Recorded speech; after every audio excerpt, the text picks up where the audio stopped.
जय जिनेंद्र बच्चों। आज हम आपको लेके जाएंगे 2600 वर्ष पहले 2600 ईयर्स अगो, जब राजा श्रेनिक भारत में मगध देश के राजा थे। उनकी रानी का नाम था चेलना और उनके पुत्र का नाम था वारिशेन। वारिशेन बचपन से ही बहुत धार्मिक एवं गुणी थे। जब वो बड़े हुए तो वारिशेन की शादी बहुत ही सुंदर 32 कन्याओं से करा दी गई।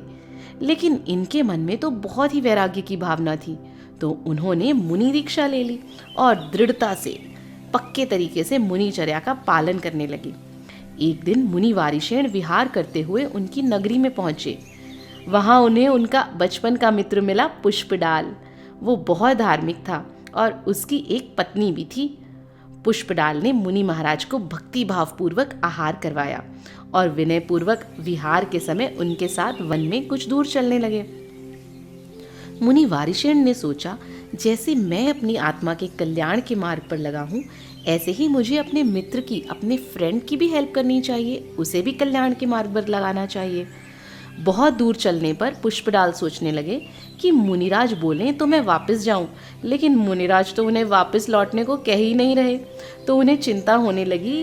वे मुनिराज का ध्यान आकर्षित करने के लिए कहने लगे, देखो, ये आम के पेड़ जहाँ हम चढ़ते थे, ये बाग बगीचे जहाँ हम खेलते थे, इस सरोवर में हम खेलते थे, इस मैदान पर हम दौड़ते दौड़ते घर से कितनी दूर आ जाते थे, फिर जाकर हमें याद आता था कि हमें तो घर लौटना है। ये सब सुनकर भी मुनिराज ने पुष्पडाल को वापस जाने को नहीं कहा। मुनिराज कहते भी तो कैसे, उन्हें तो अपने मित्र को कल्याण के रास्ते पर लगाना था। कुछ देर बाद वारिशेन मुनिराज ने अपने मित्र को संसार की असारता का उपदेश देकर दीक्षा दिलवा दी। पुष्पडाल भी मुनि बन गए, महाव्रतों का पालन करने लगे, संयम से रहने लगे। लेकिन कभी कभी उन्हें घर की याद आती थी, उन्हें उनकी पत्नी की याद आती थी। वो सोचते थे कि वो मेरे बिना कैसे रहती होंगी। इस तरह वारिशेन मुनिराज के साथ मुनिचर्या का पालन करते करते धीरे धीरे 12 वर्ष 12 ईयर्स बीत गए। एक बार विहार करते हुए दोनों साधु राजगृह में आए, जहां पर भगवान महावीर का समोशरण लगा हुआ था। भगवान की भक्ति भाव से वंदना करके गणधर मुनि से उपदेश सुन रहे थे। उसी समय एक श्लोक सुनकर मुनि पुष्पडाल को फिर से अपनी पत्नी की याद आने लगी। बिना सोचे विचारे वो उसी समय अपने घर की ओर चल पड़े। वारिशेन मुनिराज अपने मित्र पुष्पडाल की गतिविधि को देखकर समझ गए और उनके मन में भाव आया कि धिक्कार है संसार के इन विषय भोगों को, जिनके आगे मुनि जैसे उत्तम मार्ग से भी लोग गिर जाते हैं। यह सोचकर वो भी पुष्पडाल मुनि के साथ चल दिए और अपने राजमहल में ले आए। वारिशेन मुनिराज की माता रानी चेलना अपने पुत्र वारिशेन को इस तरह अचानक राजमहल में आया देखकर चौंक गई। She got surprised. रानी चेलना के मन में विचार आया कि कहीं उनका पुत्र धर्म के पथ से विमुख तो नहीं हो गया। कोई भी मुनिराज ऐसे राजमहल में तो नहीं आते हैं। पर रानी चेलना ने सोचा कि पहले मैं परख तो लूं, टेस्ट तो कर लूं कि जो मैं सोच रही हूं वो सच है या मेरे मन का वहम है। ऐसा विचार कर रानी चेलना ने दोनों मुनिराजों के लिए 2 आसन मंगवाए, एक लकड़ी का और दूसरा रत्नों का। वारिशेन मुनिराज तो लकड़ी के आसन पर बैठ गए। उन्हें सोने या रत्नों से कोई मतलब ही नहीं था।